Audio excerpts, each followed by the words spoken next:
this year the conference theme is stories, and I know, I'm looking at your LinkedIn profile, so I imagine from the kind of work that you do that stories are very important for you in your coaching work. So tell me, in what way do you believe that stories are very important? Well, I think stories are very important in that they really have a lot of power to influence what we're doing and how we're doing it and why we do it. So, for instance, in the work I do with helping people with love and relationships, some stories are things about, well, that love costs you too much and it's not worth it, or that nobody in my family has a good marriage. And these are not stories of creative writing in the sense, but they are stories that people are telling themselves and that they're living by and that they're basing beliefs off of. And it's in a lot of ways a creative process to stick with the story that isn't necessarily true. It's not going to be true for you unless you continue down the same road. So I think stories mostly that we're telling ourselves, that we're perpetrating by continuing the narrative of this is the way it is, are really powerful.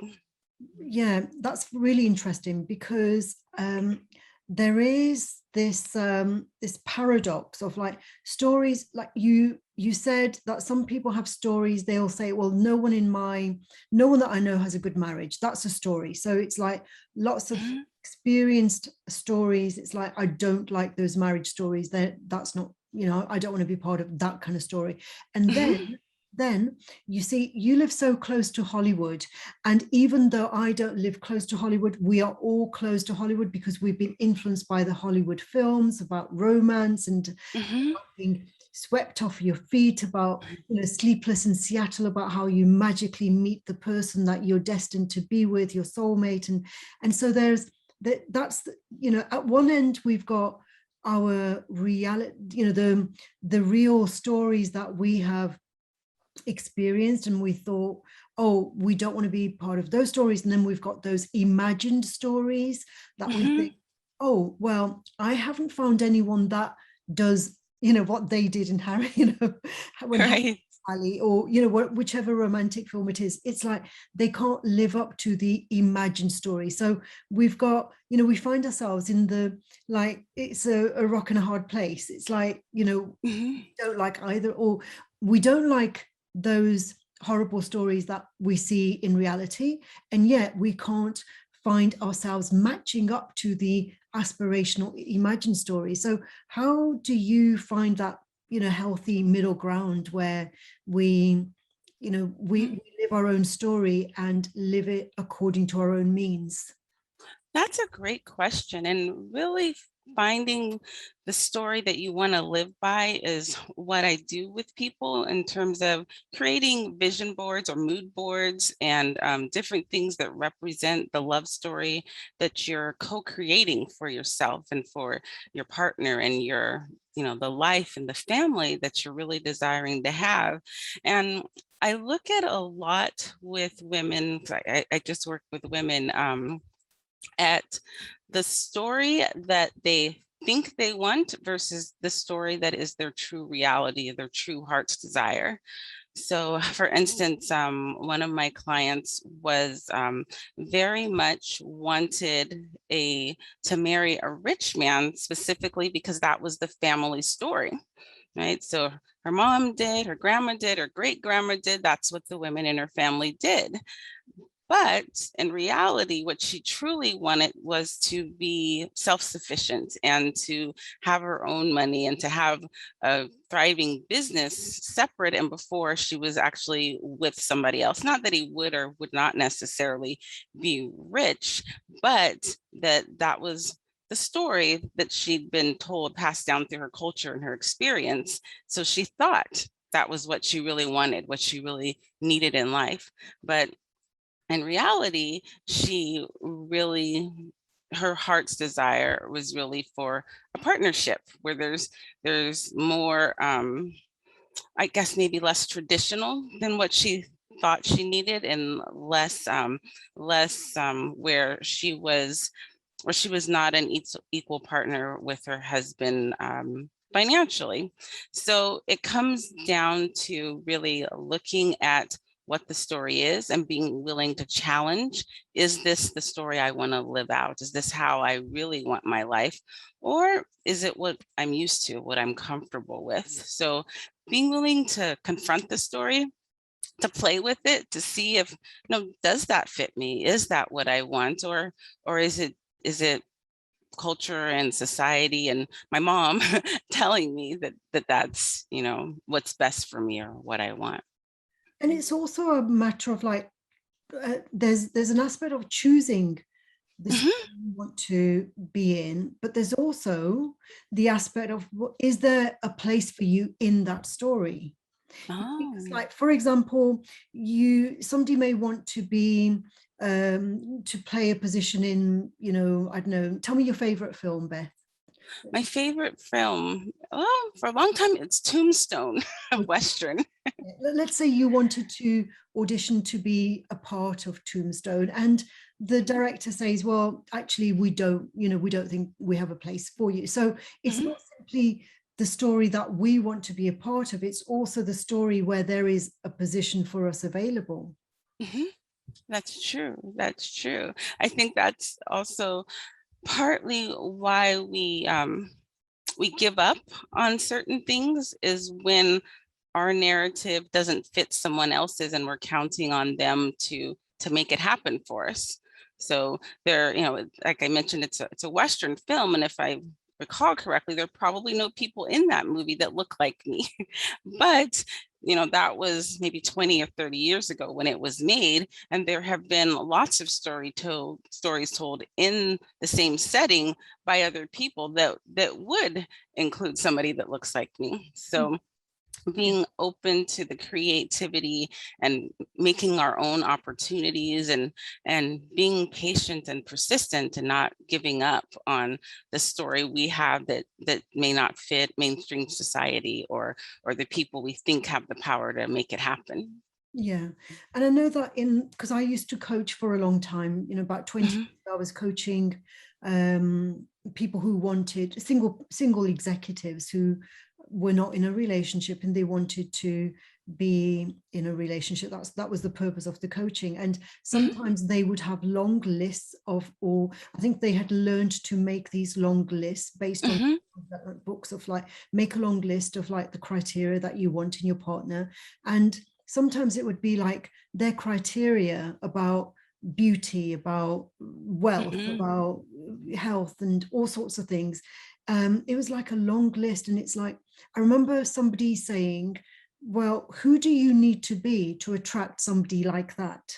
Because it's not simply a question of like, well, anything is possible. It's like, I can attract Aladdin if I want, it's like, is there, what would you would need to be a Yasmin then, wouldn't you, to attract Aladdin, to be part of that story? You would need to be a certain kind of person as well. And I think sometimes, like, when people have their own stories and they want to be part of another person's stories, there's not enough kind of contemplation about what they need to give up in their own story, what they need to take on board that they might not particularly like, and the story of two individuals needs to be co-created and reshaped in a different way, doesn't it? It really does. That's a really excellent point. I know in our work, we kind of throw away that long list of criteria, and we focus more on, like you're saying, who do you want to be? So we start with self-love. We start with, how am I loving myself, and finding creative ways to do that, finding ways that are fun, that may not come naturally to some people. It really depends on the story they've been telling themselves about who they are and what they're capable of.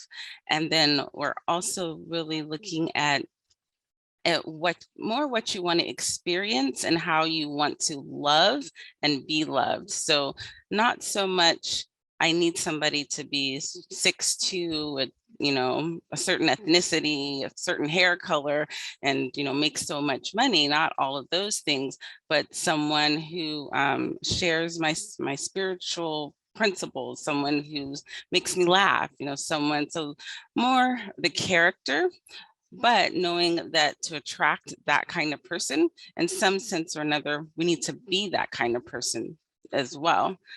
Even if it's not, not that it has to be exactly the same, in terms of their their physical fitness, for instance. You want somebody to be healthy.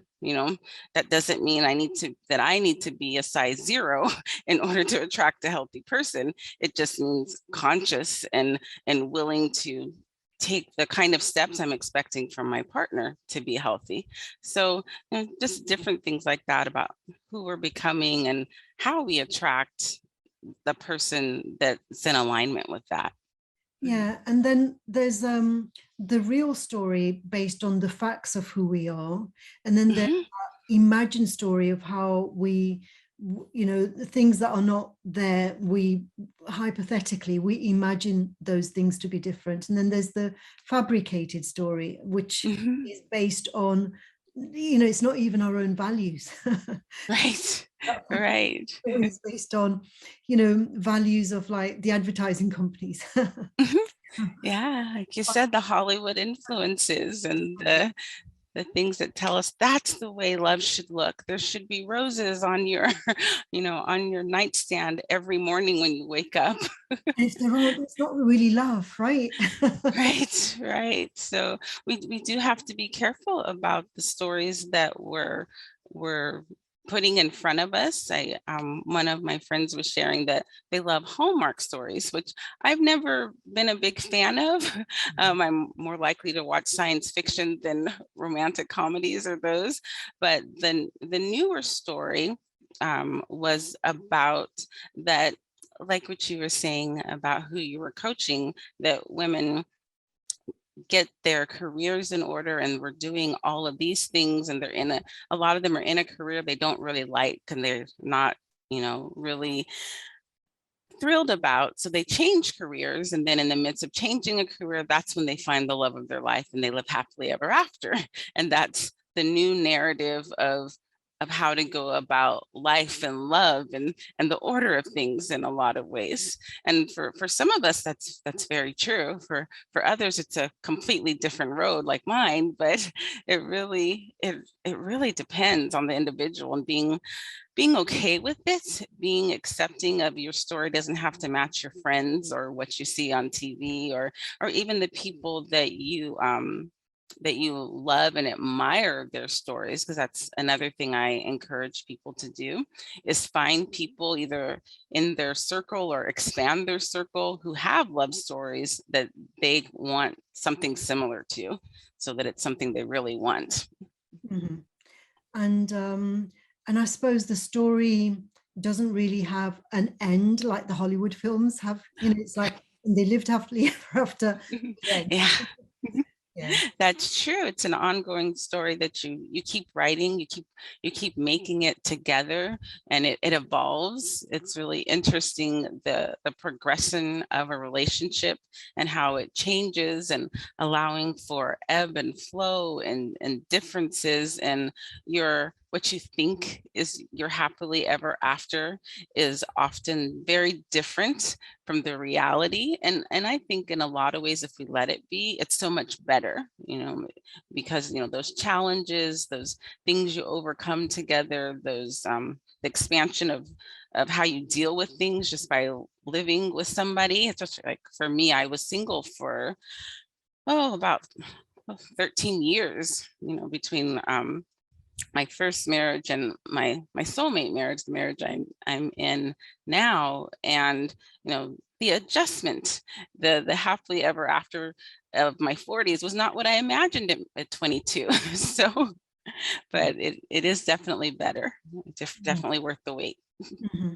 Okay, excellent. I'm very happy for you. And it seems as though you reshaped your story. It wasn't, that story of your 40s isn't what you imagined at 22, but you reconstructed it. I did. I did. It took a little, like I said before, willingness to accept that the story I had for myself as, a younger, inexperienced woman, was not going to be my reality, but that didn't end my hopes and dreams. I just basically needed to rewrite my story and be willing to expand it, to do something different than what I thought was going to happen, and accept it and love myself in any way with the mistakes or perceived mistakes and continue a life that I love living. Yeah.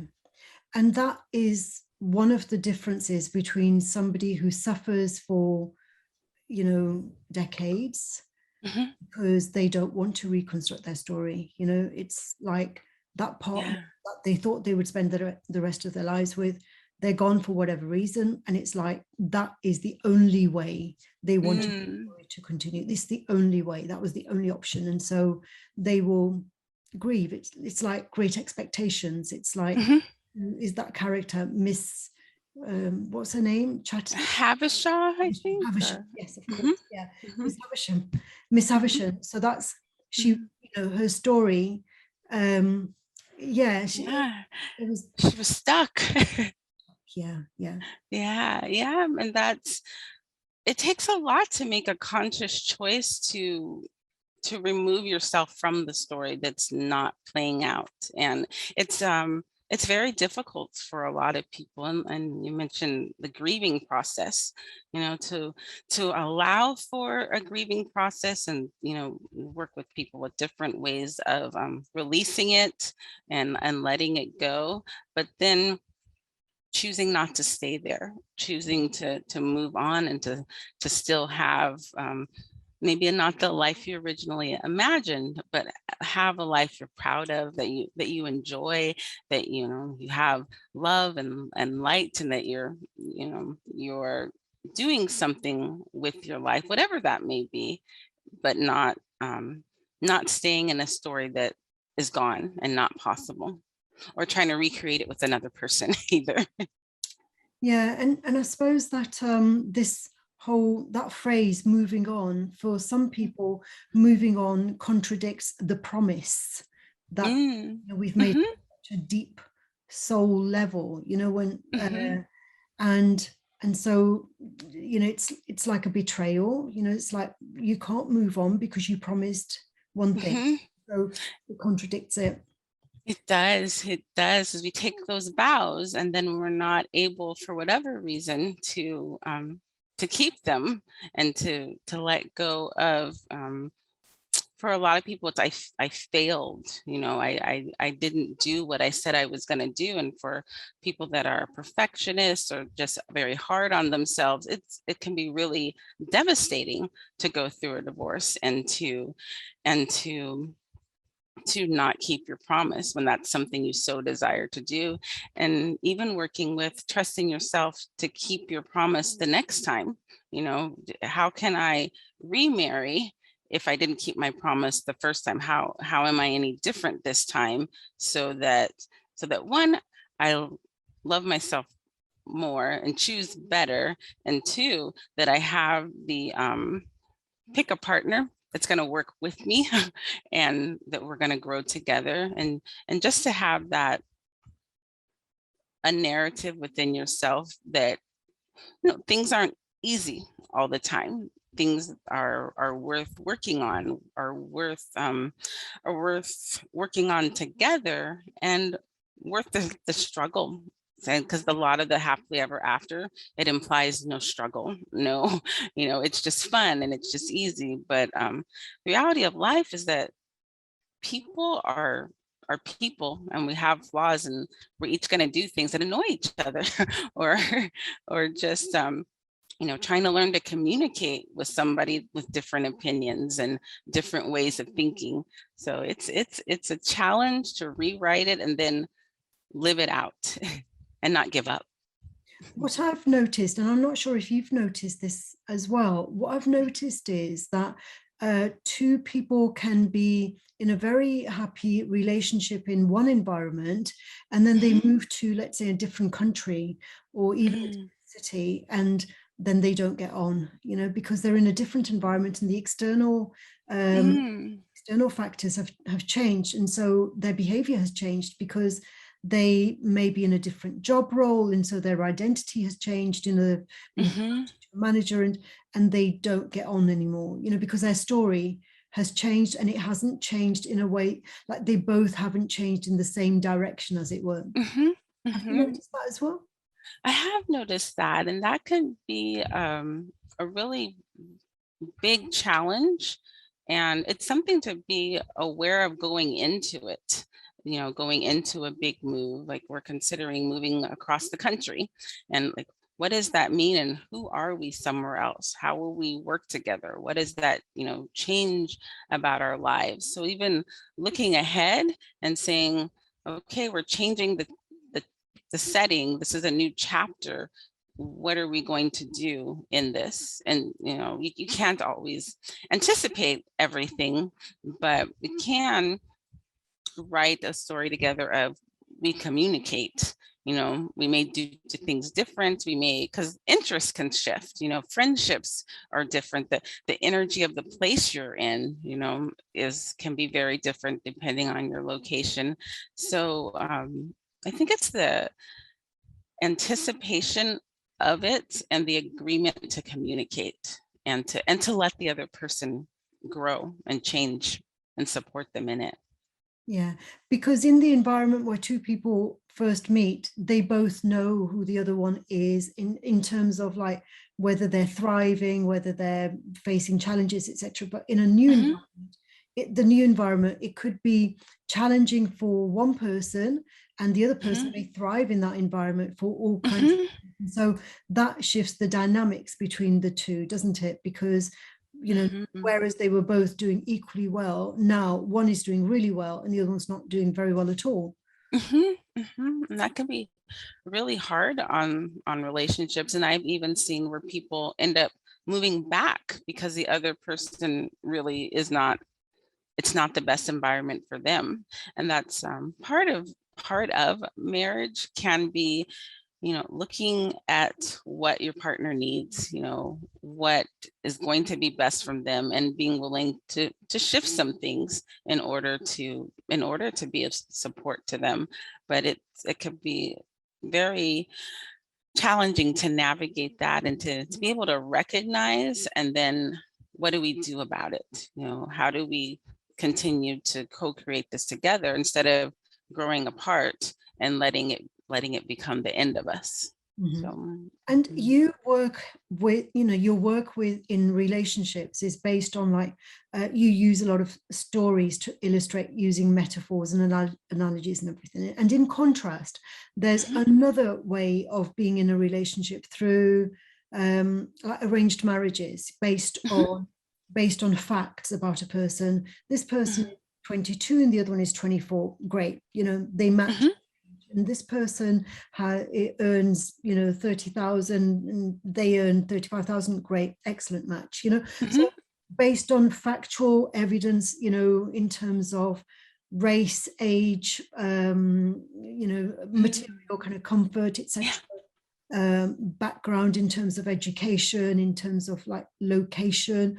So there's you know, that's an alternative way of being in a relationship simply based on logic and facts, as opposed to based on the story. So you have stories around people who have simply, you know, a lot of the internet dating, I suppose, relies on people coming together simply based on 5 or 6 facts about the other person.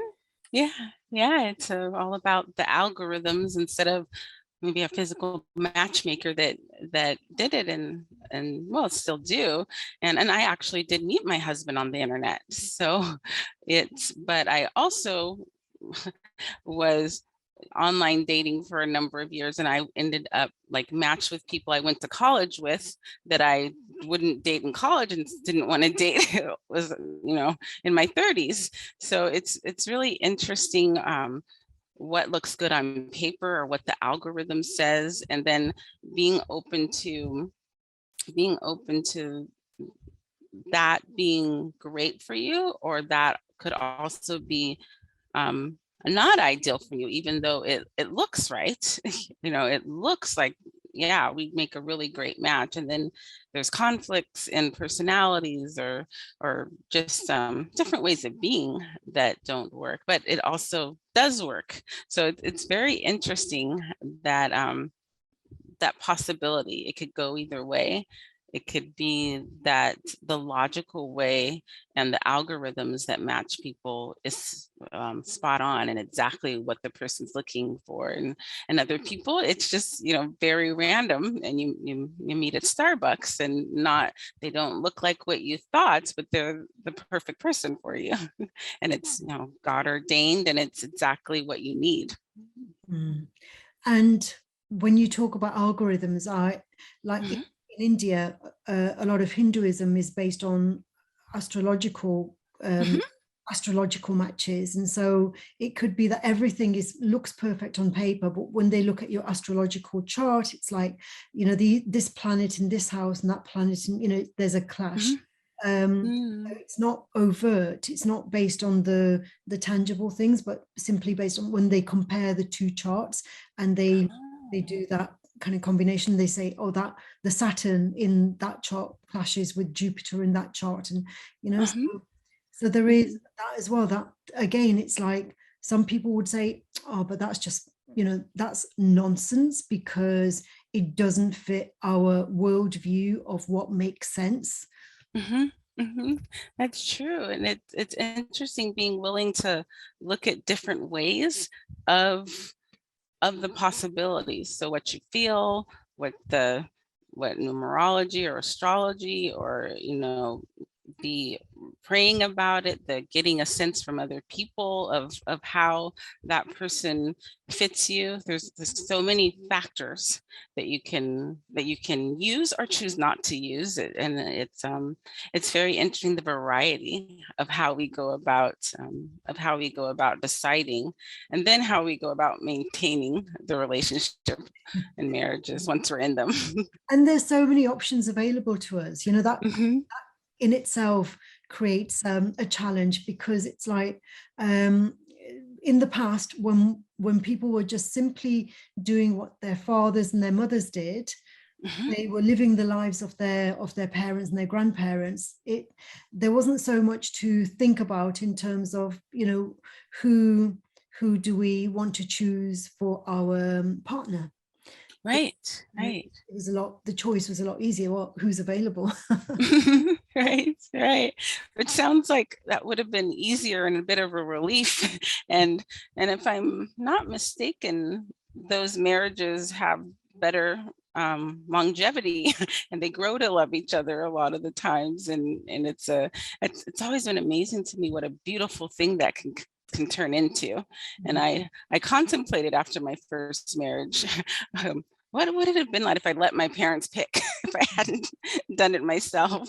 But yeah, that it's really amazing, the possibilities and the options that we have right now, and that we can make choices, and we can get input from other people, and we can include things in the story that we feel are going to serve us and that are best for us, and let go of things that that's not the story I want in my life. So what for you is mysterious? What still is it that you obviously have explored a lot about stories and relationships and what makes things work? What is it that we still don't know about this interrelationship between stories and our culture and our relationships? And yeah, so I think maybe it's that the mystery is how they really influence each other, like that kind of what comes first, the chicken or the egg thing, and how much our culture is influencing our stories, and how much the stories we're telling us are influencing our culture. And I'm really excited to see how people can collaborate and create stories that help the world instead of tear it down, and that that the influences that we're having on each other in terms of taking different pieces from different cultures and creating a story that is loving and kind and helpful to everybody, and just to see how can we do that, like what stories are we creating now and how are they going to affect the world 100 years from now. So the fairy tales we grew up with, like how are we changing them, and how does that influence the women, the queens, the mothers, you know, of tomorrow, and really how that'll all happen, and what our individual parts are in it. Like how do we contribute to the story in a positive way that that helps and encourages and empowers all of us. Mhm.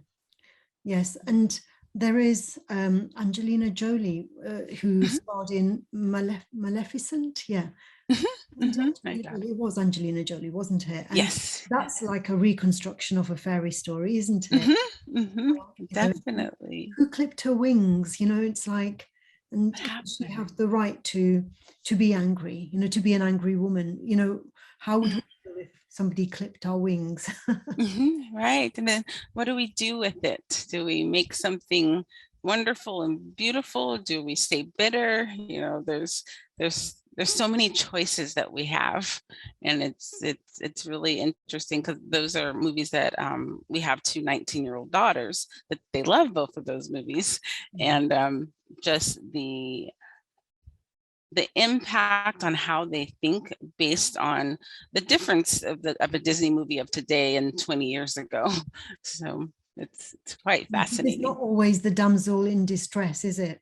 Right, right. So there are seeing more powerful figures, more variety in the story, more opportunity to look at things in a different way. And there's not a prince that rescues in every story, and to be, Sometimes there's a prince waiting to be rescued. yes, exactly. Yes. So and be your own rescue. So that is a powerful thing, and it influences people all over the world. So Okay, wonderful. Well, thank you very much, Beth. That was a beautiful conversation. Really enjoyed thank you. Me too. it. Okay, thank you. Speak to you soon. Bye-bye. Okay, bye.